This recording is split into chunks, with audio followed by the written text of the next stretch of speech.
भारत में संपत्ति अधिकारों के मामले में लंबे समय से बेटों और बेटियों के बीच असमानता रही है। हालांकि पिछले कुछ दशकों में कानून में कई बदलाव हुए हैं, जिनसे बेटियों को भी बेटों के बराबर अधिकार मिले हैं।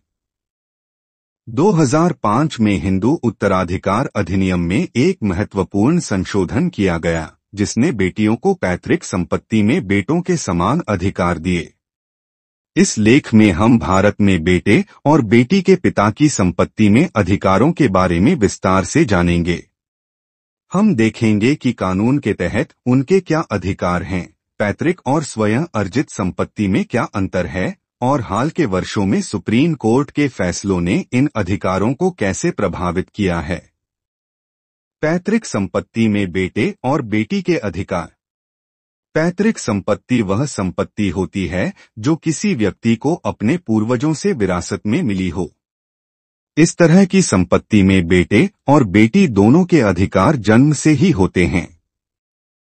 2005 के संशोधन के बाद बेटियों को भी पैतृक संपत्ति में बेटों के बराबर का हिस्सा मिलने लगा।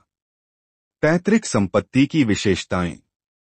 यह संपत्ति कम से कम 4 पीढ़ियों तक पुरुष वंशजों द्वारा अविभाजित रूप से रखी गई हो। इस संपत्ति में बच्चों का अधिकार जन्म से ही होता है। पिता इस संपत्ति को अपनी मर्जी से किसी को नहीं दे सकता। बेटे और बेटी दोनों को इसमें बराबर हिस्सा मिलता है। 2005 के संशोधन ने बेटियों को सहदायक को-पार्सनर का दर्जा दिया।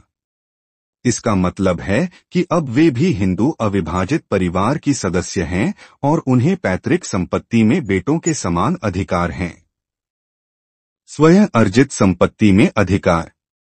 स्वयं अर्जित संपत्ति वह होती है जो किसी व्यक्ति ने अपनी कमाई से खरीदी हो।